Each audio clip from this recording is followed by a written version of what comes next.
பொங்கல் பண்டிகை முன்னிட்டு கிருஷ்ணகிரி வார சந்தையில் 8 கோடி ரூபாய்க்கு ஆடுகள் விற்பனையானது.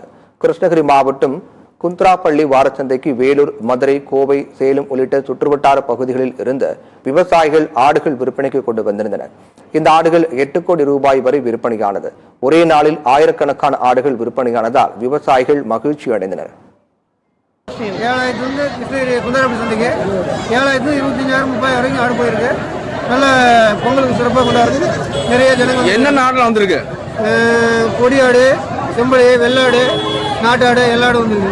இந்த வியாபாரி எங்கேருந்து வராங்க? வியாபாரி ஆந்திரா, கர்நாடகா, தமிழ்நாடு எல்லா மாவட்டங்களும் வராங்க. ஆடு வாங்க வந்திருக்கிறோம்.